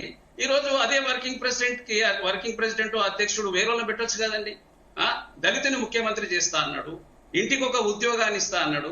ఖాళీ ఎంతసేపు ఏంది, బర్రెలు గొర్రెలు, మీరు అజ్ఞానంగా ఉండండి అని బీహార్ టైప్ లా అక్కడ ఎట్లా ఏ విధంగా జీవనం ఉపాధి ఉంటుందో ఆ విధంగా ఇక్కడ చేసి ఈ రోజు మరి ఇక్కడ ఈ రోజు ఈ ప్రభుత్వం ఇంత ఘనంగా ఇక్కడికి రాగలిగిందంటే విద్యార్థులు సాధించుకున్నటువంటి ఈ ప్రభుత్వం అండి. ఈ రోజు విద్యార్థులకు ఉద్యోగాలు లేవు, అనేక రకాల ప్రాణత్యాగాలకు చేసుకుని ఈ రోజు ఈ రాష్ట్రాన్ని తెచ్చుకుంటే మరి ఈ రోజు విద్యార్థులను పట్టించుకోకుండా మొన్నటువంటి అది సెంట్రల్ యూనివర్సిటీ విషయంలో మాట్లాడతారు. సెంట్రల్ యూనివర్సిటీని పాడు చేసినే కేసీఆర్ గారు. అక్కడ టీఎన్జిఓలకు మన ప్లేస్లు ఇచ్చిండు, మన హైకోర్టులో పనిచేసే వాళ్ళకు ప్లేస్లు ఇచ్చిండు, సెక్రటరియట్ లో పనిచేసే వాళ్ళకు ప్లేస్లు ఇచ్చిండు. ఆయన ఉన్నటువంటి ఫ్రెండ్ కు రామేశ్వరరావు గారికి రోడ్లు ఇచ్చిండు. ఆ సెంట్రల్ యూనివర్సిటీని పాడు చేసిండే ఆయన. సెంట్రల్ యూనివర్సిటీ గురించి అమ్ముకుంటారు. ఎక్కడ అమ్ముకున్నామండి మేము ప్రభుత్వ భూములు? వాళ్ళన్నా ఒక ఎకరా 100 కోట్ల రూపాయలకు అమ్ముకోలేదు కానీ అమ్మబోతున్నాం, వేలం వేస్తున్నాం అని చెప్పారు కదా బహిరంగంగానే. ఎక్కడ అభివృద్ధి చేసిందండి వాళ్ళు? మీరు అమ్మలేదు కానీ బహిరంగంగానే వేలం వేస్తున్నాం అని చెప్పారు కదా. సరే, నేను మళ్ళీ మీ దగ్గరకు వస్తానండి. రైట్ అండి, ప్రకాష్ రెడ్డి గారు. ఓకే అండి, టైం అప్ అండి, మళ్ళీ మీ దగ్గరకు వస్తాను. ఎస్, ప్రకాష్ రెడ్డి గారు సో ఏం చెప్తారు? తప్పుడు రైట్, ఓకే ఫైన్, రైట్ అండి, రైట్ జితేందర్ గారు. ఓకే అండి, ఎస్ ప్రకాష్ రెడ్డి గారు చెప్పండి. మేడం, ఎవరైనా మాట్లాడినా నేను చాలా స్పష్టంగా మా పార్టీ విధానం చాలా స్పష్టంగా చెప్తున్నా మేడం. మా అభిప్రాయాన్ని కూడా మొన్నటి కేసీఆర్ సభ గురించి అయితే దాని గురించి చర్చించుకోవాల్సిన అవసరం లేదు. సరే, కాంగ్రెస్ వాళ్ళు మేం చేసినాం అంటున్నారు. ఏం చేసినారు ప్రజలు గమనిస్తున్నారు, ప్రజలు అనుభవిస్తున్నారు. కాబట్టి ఆ ప్రజలు అనుభవించినప్పుడు తీర్పులు ఎట్లా ఉంటాయో ప్రజలకు మొన్నటి 2023 ఎన్నికల్లో ప్రజలు చూపించారు. టీఆర్ఎస్ వాళ్ళు మేము ఇది చేసినాం, అది చేసినాం, రైతులకు పచ్చగా చేసినాం, తెలంగాణ జీడిపి పెంచినాం, తెలంగాణలో పర్ క్యాపిటల్ ఇన్కమ్ పెంచినాం, తెలంగాణలో పచ్చగా చేసినాం, కరెంటు కోత లేదు తెలంగాణ తెచ్చినాం. ఇప్పుడే వారు పెద్దలు బీఆర్ఎస్ నాయకులు చెప్తున్నారు ఇంగ్లాండ్ లో కూడా కరెంట్ కట్ ఉంటాయి కానీ తెలంగాణలో ఉండదని. మరి ఇవన్నీ చూసి ప్రజలు ఓటేశారు కదా. మీరు చేసినటువంటి పనులను చూసే ప్రజలు ఓటేశారు. డెమోక్రసీలో ప్రజలు ఖచ్చితంగా మెజారిటీ రూల్ అనేది ఉంటది. మెజారిటీ మీరు కోల్పోయినారు. అది ప్రజాస్వామ్యం అంటే అదే కదా. కాబట్టి ప్రజలు ఎందుకు మమ్మల్ని ఓడగొట్టారనేటువంటిది బెరుజు వేసుకోకుండా ఈ రజతోత్సవ సభలలో ప్రజలు మమ్మల్ని ఎందుకు ఓడగొట్టారు, మాకు ఎందుకు ఓటు వేయలేదు, ఏ కారణం చేత మాకు ఓటు వేయలేదు, రాబోయే రోజుల్లో మేము ఏం చేస్తే ప్రజలు మాకు ఓటేస్తారని ప్రత్యామ్నాయ విధానాన్ని ప్రకటించాల్సిన మొన్నటి సభ, ప్రత్యామ్నాయ ఆలోచన చెప్పాల్సిన సభ, కాలం ముందుకు పోతున్నప్పుడు కాలానుగుణంగా చేపట్టాల్సిన అంశాల గురించి మాట్లాడుకోవాల్సిన సభ మళ్ళీ సేమ్ సెల్ఫ్ డబ్బా కొట్టుకోవడానికి పనికొస్తే దానివల్ల ప్రయోజనం ఉండదు మేడం. కాలం చాలా ముందుకు పోతుంది. వాళ్ళు చెప్పారు మా జీడిపి బాగా పెరిగిందని. భారతదేశం జీడిపి కూడా 2.4 ట్రిలియన్స్ నుంచి ఈ రోజున 4.61 ట్రిలియన్ దాకా పెరిగింది. డబుల్ అయింది దేశం యొక్క జీడిపి కూడా. అట్లాగే భారతదేశంలో ఉత్తరప్రదేశ్ పెరుగుతుంది, మధ్యప్రదేశ్ పెరిగింది, కర్ణాటక పెరిగింది, తెలంగాణ పెరిగింది, ఒరిస్సా పెరుగుతుంది. కాబట్టి ఈ ఒక్క రాష్ట్రమే అభివృద్ధి చెందింది. భారతదేశం మొత్తంలో మిగతా రాష్ట్రాలు దివాలా తీసినాయి. అడుగంటి ఆయన భాష మాట్లాడితే ప్రజలు గమనిస్తున్నారు. ఎందుకంటే దూరం లేదు, ఒరిస్సా పక్కనే ఉంది, ఆంధ్రప్రదేశ్ పక్కనే ఉంది, అటు పక్క పోతే మహారాష్ట్ర కనపడుతుంది. కాబట్టి మీరు చేసినటువంటి తప్పులను బేరుజు వేసుకొని చర్చించుకొని రాబోయే రోజుల్లో ముందుకు పోవాల్సినటువంటి సభ సెల్ఫ్ డబ్బా కొట్టుకున్నారు. దాన్ని బట్టి అర్థమవుతుంది వాళ్ళకి ఇంకా రాబోయే దీంట్లో మనుగడ లేనటువంటి పార్టీ. చర్చించుకోవాల్సిన అవసరం లేదు. ఇంకొక ఎలక్షన్స్ లో వాళ్ళు ఫైట్ చేయగలుగుతారు, ఆ వచ్చే ఎలక్షన్స్ లో మినుకు అంటారు, ఆ వచ్చే ఎలక్షన్స్ లో కనుమరుగైపోతాడు మా విశ్వాసం. అనేక ప్రాంతీయ పార్టీలు ఈ దేశంలో ఇండిపెండెంట్ స్వతంత్రం వచ్చినప్పుడు ఉన్నటువంటి 200 పార్టీలు ప్రాంతీయ పార్టీలు, ఎందుకు ఉత్తరప్రదేశ్ లాంటి రాష్ట్రాల్లో చరణ్ సింగ్ పెట్టినటువంటి ప్రాంతీయ పార్టీ భారతీయ క్రాంతి దళం కనపడకుండా పోయింది. అట్లా చాలా ప్రాంతీయ పార్టీలు కనపడకుండా కనుమరుగైపోయిన వాటిల్లో ఇదే పరిస్థితిని కొనసాగిస్తే, నేను పదవి ఉపయోగిస్తున్నా మేడం, ఇదే పరిస్థితిని కొనసాగిస్తే ఈ పార్టీ కూడా చరిత్రలో కలిసిపోతుంది, చరిత్రలో లెక్కించబడుతుంది. తెలంగాణ రాష్ట్ర స్థానంలో పనిచేసింది, తర్వాత 20 ఏళ్ల తర్వాత ఆ పార్టీ అంతరించిపోయిందని చెప్పుకోవాల్సి వస్తుంది. ఇది కూడా వినోద్ కుమార్ గారు, సో మీరేమంటారు? 15 నెలల తర్వాత కాంగ్రెస్ ప్రభుత్వం వచ్చిన తర్వాత అటు బీఆర్ఎస్ రజతోత్సవ సభకి జన సమీకరణ చూస్తుంటే కూడా అంటే ఒక రకంగా బీఆర్ఎస్ మళ్ళీ పుంజుకుంటుంది అనుకోవచ్చా? అండ్ ఇది ఒక ఫౌండేషన్ గా అండ్ అదేవిధంగా కార్యకర్తలకు కూడా జోష్ నింపుతుంది అనుకోవచ్చా? అండ్ రానున్న భవిష్యత్ కాలంలో బీఆర్ఎస్ ఇంకా స్ట్రాంగ్ గా ముందుకెళ్లే అవకాశాలు ఉన్నాయనుకోవచ్చా ఏంటి? తప్పకుండా అనుకోవాలండి. ఎందుకంటే ఫామ్ హౌస్ నుండి ప్రజల దగ్గరకు వస్తా అన్నాడు కదా. ఇప్పుడు ఫామ్ హౌస్ నుండి ప్రజల దగ్గరకు వస్తాన ప్రతిపక్ష నాయకులు ప్రజల సమస్యల్ని అసెంబ్లీలో చర్చించాలి. ఖచ్చితంగా అసెంబ్లీకి పోవాలి. ప్రజలు డబ్బు ఇస్తున్నారు, ఆయనకు జీతం ఇస్తున్నారు, ప్రజల సొమ్ము, ప్రజలు పన్నులు కడుతున్న సొమ్మును తీసుకుంటుంటున్నాడు ఆయన. కాబట్టి ఖచ్చితంగా ప్రతిపక్ష నాయకుడు హోదాలో ఆయన ప్రజల సమస్యల్ని వినిపించడానికైనా అసెంబ్లీకి వెళ్ళి ఖచ్చితంగా నిలదీయాలి. అధికార పార్టీ ఏదైనా తప్పులు చేస్తే నిలదీయాలి. ఇక రెండో విషయంకి వస్తే తన పార్టీ క్యాడర్ ను కాపాడుకోవాలి. చాలా పార్టీ క్యాడర్ కూడా ఇప్పుడు ఏమవుతుందంటే సరే సభలకు అన్ని పార్టీలు డబ్బులు తీసుకొని విస్కీ బాటిల్లు లేకపోతే రకరకాల వివరాలు చేసి పెద్ద సక్సెస్ చేసుకుంటారు, అది పెద్ద సమస్య కాదు. బట్ ఇప్పుడు రేపు కాంగ్రెస్ పెడితే కూడా అంతమంది వస్తారు, బీజేపీ పెడితే కూడా అంతమంది వస్తారు. అంటే ఏంది, వీళ్ళంతా డబ్బులు ఇచ్చి జనాన్ని తీసుకొచ్చుకుంటారు తప్ప నిజంగా ప్రజలు ప్రేమతో వచ్చేది కాదు ఇదంతా కూడా. సో దీన్ని పూర్తి స్థాయిలో అంచనా వేయలేదు. బట్ ఉన్న క్యాడర్ మాత్రం భరోసా ఇవ్వాలి. ఉన్న క్యాడర్ కి ఎవరైతే పార్టీని నమ్ముకొని ఉన్నారో వాళ్ళందరికీ భరోసా ఇస్తూ అవకాశాలు ఇచ్చే విధంగా ఉండాలి. తర్వాత రేపు మనం అధికారంకి వస్తే ఈ క్యాడర్ కి ప్రజలకు ఏం చేస్తాము అనే విషయాలు ఇంతకుముందు ప్రకాష్ రెడ్డి అన్న చెప్పింది వాస్తవం. ఏంది 25 ఏళ్ళ నువ్వు ఏం చేస్తావు కొత్తగా అని చెప్పాలి. ఎందుకంటే రాజకీయాలు మారుతున్నాయి, యువతరం అంతా కూడా కొత్త ఆలోచనలు వస్తున్నాయి, ఆర్టిఫిషియల్ ఇంటెలిజెన్స్ వచ్చింది. సో మొత్తం వ్యవస్థ అంతా కూడా ఇలా టెక్నాలజీ రంగం వైపు ఉన్నది. సో ఈ రంగంలో బీఆర్ఎస్ వచ్చి రేపు ఏం చేస్తుంది తెలంగాణకు అని చెప్పాలి, కొత్త ఆవిష్కరణ ఏం చేయబోతుందని చెప్పాలి, కొత్త ఆలోచనలు ఏం చేస్తారని చెప్పాలి, నవ తెలంగాణ నిర్మాణానికి పునాదులు ఎట్లా ఇస్తారని చెప్పాలి. ఇవన్నీ ఏం చెప్పకుండా ఒక్క నాయకుడే మాట్లాడి మిగతా వాళ్ళు ఎవరు మాట్లాడకుండా క్లోజ్ చేసేసి అసలు తీర్మానాలు లేకుండా, అసలు పార్టీ అనేది ఒక తీర్మానాలు చేసి ఆ తీర్మానాలకు కట్టుబడి ఉండి రేపు ప్రజల దగ్గరికి వెళ్ళి మేము ఇది ఇస్తున్న హామీ దీన్ని నెరవేరుస్తాము అని చెప్పగలిగే పరిస్థితి రావాలి. సో అది జరగలే అక్కడ. కాబట్టి కేవలము తన పార్టీని అంటే ముఖస్థితి అంటే ఆయన ప్రచారము చెప్పుకోవడానికి లేదా ఇతరులను నిందించడానికే పనికొచ్చింది తప్ప భవిష్యత్తులో మళ్ళీ మేము అధికారంలోకి ఇవ్వండి, మేము ఇవి చేస్తాము, ఈ రకంగా ముందుకెళ్తాము, చేసిన తప్పులకు మేము సారీ చెప్తున్నాము ప్రజలకి, ఇప్పటిదాకా కొన్ని తప్పులు జరిగినాయి మా వల్ల. సో కాబట్టి ఆ తప్పులను ఇక నుండి మేము చేయము, మేము కొత్తగా మీకు హామీ ఇస్తున్న ప్రజలారా మాకు మళ్ళీ తిరిగి అధికారాన్ని అప్పచెప్పండి అని చెప్పేసి పరిస్థితి అక్కడ కనపడలేదు. సో ఏమైనా అధికార పార్టీ 1.5 years లో చేసిన తప్పులు మాత్రమే కనపడ్డే తప్ప 10 ఏళ్లలో తాను చెప్పిన చేసిన ఆర్థిక విధ్వంసానికి కారణాలు కూడా ఆయన చెప్పలే. కనీసం మరి ఆర్థిక విధ్వంసం జరిగిందా లేదా, అభివృద్ధి జరిగితే ఏ రకంగా అభివృద్ధి జరిగింది, ఎంత పర్ క్యాపిటల్ ఇన్కమ్ ఎవరెవరు ఏ వర్గాలకు డెవలప్మెంట్ జరిగింది, నంబర్ 1 పొజిషన్ అని చెప్పుకోవడానికి మరి ప్రజలు నంబర్ 1 పొజిషన్ ఉన్నారా, పెట్టుబడిదారులు ఉన్నారా? మరి ఆయన డెవలప్మెంట్ లో ఒక కామన్ మ్యాన్ భాగస్వామ్యం ఎంత ఉన్నది, ఏ రకంగా సస్టైనబిలిటీ తెలంగాణ నిర్మాణం జరిగింది అనే విషయాలు ఏ కూడా చర్చ పెట్టలేదు. కనీసం వాళ్ళు రిపోర్ట్ తయారు చేశారు, వాళ్ళ యొక్క పరిపాలన 10 ఏళ్లలో రిపోర్టు, ప్రోగ్రెస్ రిపోర్ట్ ఒకటి విడుదల చేయాల్సి ఉండే, ఒక అద్భుతంగా దాని మీద చర్చ పెట్టాల్సి ఉండే, దాని మీద ప్రజల ముందు ఒక డాక్యుమెంట్ రిలీజ్ చేయాల్సి ఉండే. ఇవన్నీ కూడా చేయకుండా కేవలం ఒక రాజకీయ ప్రసంగం లాగా మాత్రమే ఉంటే ఒక పార్టీ రేపు భవిష్యత్తు ఎట్లా ఉంటది, రేపు ఆ పార్టీని కావాలి మళ్ళీ ఎమోషన్స్ క్రియేట్ చేయడమేనా, 10 ఏళ్ల తర్వాత పరిపాలన తర్వాత జై తెలంగాణ అనడమేనా? సో తెలంగాణ అనే దాన్ని ఎందుకోసం ఎవరి కోసము ఎవరి ప్రయోజనం కోసం తెచ్చాము? తెలంగాణ ఎందుకోసం తెచ్చుకున్నాము? 93% ఉన్న పేద ప్రజలు కొరిగింది ఏంది తెలంగాణతోని అని చెప్పేసి విషయాలు అన్నిటి పట్ల ఏం జరిగింది అనే ప్రోగ్రెస్ రిపోర్ట్ ఇవ్వాల్సింది పోయి టోటల్ గా వాళ్ళు ఫ్రేజ్ చేసుకోవడానికి, ఎదుటి వాళ్ళని తిట్టడానికి, అధికార పార్టీని తిట్టడానికే పనికొచ్చింది అనే విషయాన్ని ఇవాళ చాలా వరకు ప్రజలు అనుకుంటున్నారు. మీరు అన్నట్లుగా కేసీఆర్ కూడా రంగంలోకి దిగారు కాబట్టి భవిష్యత్తులో ఏం జరుగుతుందో చూద్దామండి. Thank you. డిబేట్ లో